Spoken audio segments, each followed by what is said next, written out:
안녕하세요. 저도 올해 불혹의 나이가 되는 40살의 남자입니다. 저는 지금으로부터 약 1년 전 이혼을 했습니다. 그 과정이 정말 어떤 이혼 과정보다 힘들었습니다. 제게 이렇게 말도 안 되는 일이 어떻게 일어날 수 있는지 의아했어요. 이번 일을 겪고 나서 정말 세상에 믿을 놈 하나 없다고 다시 한번 깨닫게 되었던 것 같아요.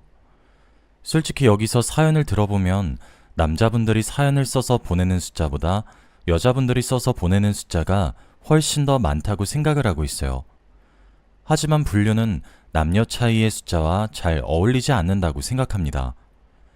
인간성이 덜 된 사람인지 성숙한 사람인지에 따라 나뉘어진다고 생각을 하거든요. 물론 쓰레기처럼 놀면서 이 여자 저 여자들을 건드리는 남자들도 많지만 저는 그 남자들의 수만큼 여자들도 남편 몰래 놀러 다니거나 일탈을 하는 사람들이 많을 거라고 생각합니다. 마치 제 아내가 제게 몰래 그렇게 행동했던 것처럼 말이죠. 이번에 처음으로 이렇게 글로 제 이야기를 한번 풀어보게 되었는데 서툴 수 있지만 예쁘게 봐주시길 부탁드립니다.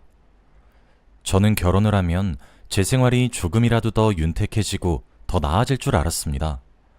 저는 가정을 빨리 꾸려서 아이도 낳고 오순도순 행복하게 사는 것이 꿈이었거든요. 지금은 헤어졌지만 편의상 아내라고 지칭하도록 하겠습니다. 아내와 저는 어떤 모임에서 만났습니다. 정확하게 말을 하자면 저희 어머님이 출석을 자주 하셨던 투자 모임에서 장모님을 만나시게 되었어요. 두 분께서 모임을 함께 하시면서 많이 친해지셨고 그 결과 저 아내의 선자리가 주선되었죠. 당시 제 나이는 31살이었고 아내의 나이는 딱 30이었습니다. 서로의 직장과 가정 환경이 마음에 들었고 결혼을 전제로 만남을 이어가는 것 또한 부드럽게 진행이 되었어요. 굳이 따지고 보면 처가댁이 저희보다 조금 더 잘 살았습니다. 장인어른과 장모님께서 전문직에 종사하셔서 돈을 정말 잘 버셨거든요. 저희는 너무 급하게 준비하는 것인가 싶어 약 2년간의 연애를 하기로 했고 결혼에 골인을 하였습니다. 결혼 생활은 평화로웠습니다. 아무래도 30이 넘어서 하는 결혼이라 그런지 재정적으로 여유로웠죠.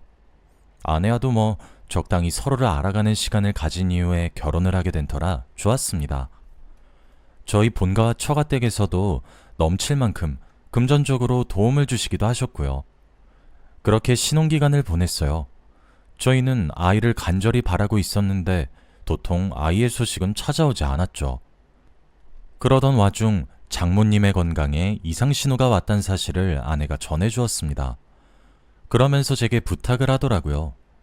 일주일 중에서 절반 정도는 장모님 댁에 가서 지내면서 간병을 병행하고 싶다고 하면서요. 당연히 저는 흔쾌히 허락했죠. 본인의 엄마가 그렇게 아픈데 자식된 도리로 당연한 행동이잖아요. 저도 장모님께 따로 연락을 드리겠다고 말을 했어요. 그랬더니 아내가 그런 저를 극구 말리더라고요. 아니야 여보, 엄마한텐 연락하지 않아도 될 것 같아. 그게 아무래도 엄마가 당신한테 알리고 싶진 않아 하는 것 같더라고. 당신은 아무래도 아니라고 말할 것 같긴 한데 우리 엄마가 당신한테 짐이 되는 듯한 기분을 느끼게 된 것 같아. 그러니까 내가 나중에 눈치 봐서 당신한테 연락할 테니까 그 전까지 따로 연락드리지 마. 알았지? 그렇지 않아도 우리 엄마 건강도 그렇게 좋은 편이 아닌데 괜히 마음까지 불편하게 만들어주기 싫어서 그래. 그래도 괜찮지 여보? 진짜 그 말을 듣는데 가슴 한구석이 찡하니 울리더라고요. 아버지를 아버지라 부르지 못하는 홍길동도 아니고 아프다고 말을 하기 어려운 사이가 되었다는 사실에 저는 처가댁에 좀 더 잘해서 부담을 느끼게 하지 않아야겠다고 다짐을 거듭했고 일단 알겠다고 대답을 했습니다. 그 이후 아내는 일요일, 월요일, 화요일은 저희 집에서 그 외의 요일은 친정에서 지내기 시작했습니다. 아내는 저와 떨어지는 요일이 4일씩이나 되는 대신 함께하는 사흘의 기간은 저랑 오롯이 보내기로 했었죠. 사실 주말 부부 같은 느낌이 들어 불편하긴 했지만 그래도 하나뿐인 장모님의 건강과 직결되는 부분이다 보니 어쩔 수 없다 생각을 하게 되었습니다. 그렇게 반년을 지냈습니다. 그렇게 지내기 시작한 초기와 달리 아내는 점점 제게 소홀해지기 시작하였고 제가 장모님의 호전 상태를 물어보거나 하는 일이 생기면 아내는 가뜩이나 엄마가 아파서 힘들어 죽겠는데 그렇게 예민한 부분을 헤집어놔야 속이 시원하냐는 등의 매섭고 날카로운 말만 하기 시작했고, 저는 그런 아내의 눈치를 보는 생활을 이어나가고 있었습니다. 솔직히 저는 아내가 그렇게 장모님의 병간호를 하는 것은 당연하다 생각했고 서운하지 않았습니다. 그런데 장모님이 제게 알리지 말라고 했다는 부분이 너무 서운했어요. 제가 그래도 사위인데 사위보다는 남에 가까운 것 같고 아직도 제대로 된 가족으로 환영받지 못했기 때문에 제게 기대지 못하는 거라고 생각하게 만들었거든요. 아내에게 장모님을 찾아뵙고 싶다고 말을 해도 아파서 가족들 얼굴 보기도 힘들다는 사람을 그렇게 괴롭혀야 되겠냐고 맞받아치는 아내의 말을 들을 때면 가슴이 아팠고 서운하고 섭섭하면서 죄송했습니다. 그러던 어느 날이었습니다. 아내가 집을 비우는 토요일이 되었습니다. 그날 급하게 친한 친구의 아버지가 상을 당하셨다는 이야기를 전해 듣게 되었고 헐레벌떡 준비해서 집을 나서고 있었습니다. 그런데 바로 그 순간 제 두 눈으로 보고도 의심할 수밖에 없는 상황이 연출되고 있었어요. 제가 살고 있던 집에서 장례식을 가기 위해서는 번화가 쪽에 숙박업소가 즐비하게 줄 세워진 골목을 지나가야 합니다. 그런데 그 골목을 지나가던 순간 익숙한 여자가 눈에 들어왔어요. 거의 본능에 가까운 포착이었죠. 그 여자는 바로 제 아내였습니다. 상갓집이고 나발이고 너무 놀라서 아내를 붙잡기 위해 서둘러 차에서 내려서 아내를 향해 달려갔습니다. 그런데 온데간데 사라지고 없었어요. 마치 신기루처럼 말입니다. 일단 설마 하는 의심을 품은 채로 친구의 아버지를 모신 상갓집으로 향했고 명복을 빌어주고 집으로 돌아왔습니다. 그리고 다음날 아침 집으로 들어오는 아내에게 물었죠. 여보, 어제 혹시 처갓댁 안 가고 번화가에 갔었어?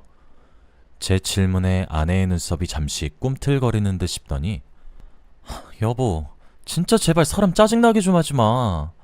진짜 가뜩이나 피곤해서 죽을 것 같은데 수고했다고 말하면서 고생했다 한마디 건네지 못할 망정 사람 짜증나게 대체 왜 그러는 거야? 진짜 적당히 좀 해. 불같이 예민하게 화를 내는 아내의 태도를 보면서 저는 본능적으로 수상함을 감지했습니다. 평소와 별 다를 바 없이 예민하기는 했지만 뭔가 모션이 더욱 크게 느껴졌었거든요. 여자의 직감은 무시하지 못한다는 우스갯소리가 있죠. 남자의 직감도 마찬가지입니다. 동물적이고 본능적인 감각에 가까운 거죠. 아무런 티도 내지 않고 미안하다고 사과를 하며 아내를 대충 달랜 후 아내가 장모님을 간병하러 가는 수요일을 기다렸습니다. 그리고 저는 수요일에 퇴근을 하며 처가댁을 찾아갔어요. 띵동 누른 초인종 소리에 장서방, 이게 얼마만인가? 왜 그동안 연락도 없더니 무슨 일이야? 하면서 버선발로 저를 맞아주신 장모님의 얼굴엔 병색이 전혀 보이지 않았습니다. 이런 말을 해도 될지는 모르겠지만 저는 장모님이 정말 많이 아프길 바랬습니다. 제 아내가 설마 자신을 배 아파 낳아주신 부모를 팔았던 사실은 아니길 바라면서 말이에요. 오랜만에 퇴근길에 생각나서 왔다며 양손에 싸들고 온 과일 상자를 건네어드리며 이런저런 이야기를 했습니다. 그러다 물었죠. 장모님, 요즘 몸은 어떠세요? 장서방, 걱정하지 마. 나 요즘 아픈 곳 하나 없이 너무 건강해. 이게 다 장서방이 날 걱정해서 그런 거 아닌가 싶어. 그렇게 대답하시는 장모님의 말 뒤에 장인어른께서 장서방, 너희 장모가 얼마나 체력이 좋은지 모를 거야. 오랜 감기 한 번 걸리지 않더라니까. 라고 대답을 이어하셨죠. 장서방, 요즘 왜 이렇게 말랐어? 요즘 얼굴 보기가 왜 이렇게 어렵느냔 말이야. 희정이한테 물어봐도 요새 장서방 일이 엄청나게 많아서 몇 개월 동안 야근만 하고 있다며? 혹시 내가 연락하거나 그러면 장서방이 부담 느낄까 싶어가지고 내가 연락 안 했던 거야. 서운하거나 그랬던 것은 아니지? 오랜만에 장서방 얼굴 보니까 기분이 너무 좋네. 그쵸 여보? 그러니까 말이야. 장서방, 오랜만에 왔는데 저녁이라도 먹고 가게. 장모님과 장인어른은 앞다투어 제게 말을 붙이기 시작했고 그런 순간이 길어질 때마다 제 표정은 관리가 전혀 되지 않았습니다. 저는 지금도 잠시 짬을 내서 온 것이라고 제 아내에게는 여기 온 사실을 비밀로 해달라고 했습니다. 왜냐고 묻는 장모님과 장인어른의 질문을 대충 얼머부리며 넘겼죠. 그리고 곧장 집으로 왔고 생각에 빠지기 시작했습니다. 생각의 결과 회사에 휴가를 내기로 결정했고 내일 잠시 짬을 내어 아내와의 만남을 가진 이후 끝까지 미행을 하기로 했죠. 어떻게든 다음날 아내를 만날 수 있었고 만나서 점심을 한 끼 같이 하고 제가 만든 핑곗거리에 대해 이야기를 나눈 이후 깔끔하게 헤어졌어요. 아내에겐 장모님 밑으로 들어가는 돈이 부족하면 제게 언제든지 말을 하라고 호언장담을 하면서 말이에요. 그리고 전 아내의 뒤를 그대로 쫓아갔습니다. 아내의 뒤를 쫓아갔는데 아내의 행선지는 예상외로 저희가 살고 있는 아파트 단지였습니다. 저는 속으로 한숨을 돌리며 잘못 생각했다고 생각하던 바로 그 순간이었습니다. 아내가 운전하던 차가 주차장에 부드럽게 멈춰섰고 아내가 내렸습니다. 그런데 그 차에는 20대 초반으로 보이는 청년 하나가 동승을 하고 있었어요. 아마 제가 아내의 뒤를 쫓기까지 조금의 시간이 걸렸던 그 사이에 동승을 했나 보더라고요. 아내는 제게 연애 시절에나 보여줬던 수줍은 미소를 지으며 20대 초반 청년이랑 걷기 시작했습니다. 설마 했습니다. 저희가 살고 있었던 동은 백사동이었는데 아내와 그 청년은 백일동이 있는 곳으로 걸어가더군요. 여러분들은 본인의 배우자가 불륜을 저지르고 있는 상황을 직접 두 눈으로 목격을 하게 되면 뒤집어 엎을 것 같죠? 그런데 실제로 그 상황에 놓이면 아무 행동도 할 수 없게 됩니다. 주차장에서 멀어지는 두 사람의 뒷모습을 멀거니 쳐다만 보았어요. 정신을 차려보니 이미 두 사람은 사라지고 없었고 주차장에 저는 아내의 차와 함께 놓여졌죠. 본능적으로 열쇠를 들어 아내의 자동차 문을 열었어요. 저희 부부는 각자의 자동차 스페어 키를 함께 가지고 있었거든요. 그리고 블랙박스를 확인하기 시작했습니다. 매우 불행하게도 제가 확인을 하게 된 그 영상 속에서는 믿기 힘든 일들이 벌어지고 있었습니다. 블랙박스는 최대 2주 정도의 데이터를 가지고 있었습니다. 그리고 그 기간은 아내의 불륜을 확인하는 데 부족함이 없는 기간이었어요. 아내의 자동차에 있으면 제가 이성을 잃을 것만 같아 집으로 블랙박스 영상을 들고 올라갔습니다. 그리고 모든 영상을 하나씩 재생하기로 했어요. 영상만 봐도 무슨 일을 저지르고 있는지 알겠더군요. 이건 영상을 보고 난 이후 제가 따로 알아본 사실인데 아내는 아내의 명의로 새로운 아파트를 하나 구했더군요. 저와 같은 단지에 동만 다른 곳으로 말이에요. 그리고 제게는 장모님의 건강이 위독하다는 말이 되지 않는 핑계를 댔고 처가댁에는 제 일이 너무 바빠서 야근에 치여 살아서 연락을 자주 하지 못한다는 핑계를 대면서 불륜을 저지르고 있었던 거였습니다. 문득 서재에 있는 컴퓨터에 아내의 공인인증서가 저장되어 있다는 사실이 생각나더라고요. 저는 컴퓨터를 켜서 아내의 공인인증서로 로그인을 했습니다. 그 결과 매달 300만 원씩 강찬영이라는 사람의 계좌로 돈을 보내오고 있었더군요. 그날은 뜬 눈으로 밤을 지새우면서 이 일을 어떻게 헤쳐나가야 하는 건지 전 정말 모르겠더군요.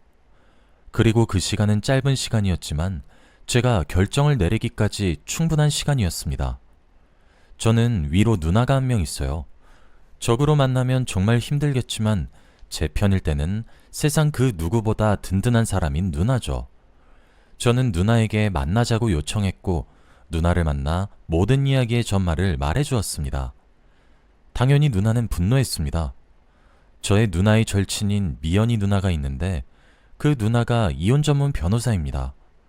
저도 어린 시절부터 미연이 누나를 알고 지냈어가지고 저와도 친한 사이인 편이죠. 누나는 바로 미연이 누나에게 이 사실을 알리고 이혼 소송을 준비하자고 얘기를 했고 저도 알겠다고 했습니다. 솔직히 정말 아내가 단 한순간의 바람이었다면 실수였다고 합리화하면서 넘어갔을 것 같기도 합니다. 그런데 나이도 한참 어린 20대 초반의 어린 남자한테 빠져 가정을 등한시하고 제 부모를 팔아가면서 거짓말을 일삼고 그리고 무엇보다 같은 브랜드 같은 단지의 아파트를 구매해서 두 집 살림을 하고 있었다는 사실 하나가 정말 너무나도 용서가 되질 않았습니다. 미연이 누나에게 모든 내용을 알렸고 미연이 누나는 힘들겠지만 티를 내지 않으면서 좀 더 많은 증거를 확보해야 한다고 했어요. 블랙박스 영상과 거래 내역 정도만으로는 증거가 부족하다고 하면서 말이에요. 그 말에 저희 누나가 그러더라고요. 그 두 집 살림을 하고 있는 집 주소를 아냐고 말이에요. 안다고 대답했더니 누나는 일어나라고 하더군요. 저는 이혼을 결심하기로 하고 난 뒤 회사에 휴가를 낸 상태였고 저희 누나는 프리랜서라 시간이 여유로운 상태였어요. 마침 시계를 보니 아내는 일을 하러 나갔을 시간이더군요. 저는 앞장서서 누나와 함께 아내가 두 집 살림을 하고 있는 집 주소로 향했습니다. 누나는 카메라를 켜서 촬영을 하기 시작했고 저는 누나가 촬영을 시작하는 것을 확인하고 초인종을 눌렀습니다. 참, 머리에 새파랗게 피도 안 말랐을 정도로 앳된 목소리가 누구시냐고 묻더니 이내 문을 열더군요. 곱상하게 생긴 얼굴을 보니 그동안 잔잔하게 감성을 다독이며 이성을 유지하고 있었는데 순식간에 머리에 열이 몰리면서 머리에 뚜껑이 열리기 시작했습니다. 누나는 제게 정신 차리라고 이성 잃으면 안 된다고 소리를 빽 질렀고 저는 침착하게 잠시 할 말이 있어서 왔다고 했죠. 무슨 일이냐는 말에 저는 제 아내의 이름을 이야기하며 그 여자 남편 되는 사람이라고 했습니다.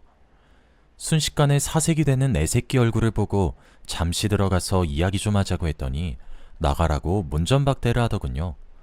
그때 말했어요. 지금 나랑 이야기 안 하면 네 인생 망해. 평생 후회하게 돼도 난 모르는 일이다 그럼? 제 한마디에 바로 문을 열고 절 들이더군요. 어린 티가 확실히 나는 것이 고작 저 한마디에 별 의심 없이 들이는데 이런 멍청한 놈이랑 바람났나 싶더군요. 그리고 그 집에 들어선 순간 저는 할 말을 잃고 말았습니다. 거실에는 제 아내로 보이는 여자와 그 어린 놈이 하얀 드레스와 양복을 입고 마치 웨딩 사진처럼 사진을 찍어 걸어놓고 식기류며 슬리퍼며 모든 것들이 분홍색과 하늘색의 커플 아이템들로 뒤덮여 있었어요. 심지어 안방으로 보이는 방으로 들어가 보니 아내의 살림살이가 아주 마련이 되어 있더군요. 옷부터 화장품까지 없는 것이 없었고 울분이 터질 수밖에 없었습니다. 거실에 앉은 제게 무릎을 꿇으며 한 번만 봐달라고 자신이 잘못했다고 시인하는 것까지 누나는 촬영을 마쳤고 저는 그놈 몰래 녹취를 시작했습니다. 언제부터 만났는지, 내가 누구인지 알고 있는지, 유부녀인 것을 알고 만난 것인지 등등을 물었죠. 어린 놈이 멍청하게 제가 솔직하게 말하면 봐준 듯한 뉘앙스를 풍기자 구구절절 솔직하게 시인하더라고요. 그렇게 증거를 확보했고 그 집을 떠났습니다. 그놈이 제 아내에게 불이 나게 제가 다녀갔다는 소식을 알렸는지 아내로부터 연락이 오더군요. 저는 더 이상 연락을 받지 않았고 변호사를 통해 이야기를 하라는 말만 반복했어요. 미연이 누나가 그러더군요. 아내는 이혼을 원하지 않는다고 말이에요. 정말 기가 막히는 노릇이지 않나요? 저는 그 말을 듣고 미연이 누나 앞에서 주책맞게 눈물을 줄줄 흘리면서 말했어요. 법정 위자료로도 제가 받은 상처가 부족하고 정말 화가 나고 분이 안 풀린다고요. 그걸로는 제게 위로가 하나도 되지 않는다고 정말 인생 망하게 하고 싶은데 법의 처벌이 왜 이렇게 솜방망이 같냐고요. 미연이 누나가 그러더군요. 본인의 의뢰인에게 권하지 않는 방법이지만 금전적으로 힘들게 하고 싶으면 합의이혼으로 위자료를 받아낼 수 있다고요. 그렇게 저는 새파랗게 어린 놈과 아내에게 불륜의 증거를 당신들의 부모들에게 보내서 모든 사실을 알게 할 것이고 아내의 사회적 지위는 물론 어린 놈 너의 찬란한 미래를 내가 반드시 부숴주겠다고 협박했습니다. 알고 보니 어린 놈 그 자식은 연예인을 지망하고 있던 연습생이었고 술집에서 일을 하다 제 아내의 눈에 띈 케이스였어요. 아내는 두 손 모아서 두 번 다시 이렇게 살지 않겠다고 싹싹 빌었으나 전 용서하지 않았습니다. 결론적으로는 그 연예인 지망생에게 합의금 1억을 불렀습니다. 당연히 그 나이 때에 마련하지 못하는 금액이었죠. 상간자 판결문을 가질 것인지 합의금을 마련할 것인지 둘 중 하나를 고르라고 했더니 결국 본가 부모님께 손을 빌려 1억이란 돈을 맞춰왔더군요. 그리고 제 아내는 두 집 살림을 했던 그 집과 저희의 신혼집을 제 명의로 바꾸고 자신이 타고 다니던 차까지 제 명의로 바꾸게 한 다음 조용히 이혼을 했습니다. 처가댁에는 아내가 성격 차이로 이혼을 했다고 뭐 알아서 둘러댔겠거니 싶었습니다. 지금 그렇게 저는 자유로운 몸이 되었습니다. 세상을 살아가면서 이제 제가 또다시 사람을 믿을 수 있을지 모르겠어요. 저는 지금이 되어서야 겨우 모든 정리를 할 수 있었고 상처를 털어내게 되었습니다. 여러분들도 항상 조심하도록 하시길 바라며 이 글을 마치겠습니다. 제가 인생의 제 2막을 다시 잘 살아갈 수 있도록 응원해 주시길 바래요.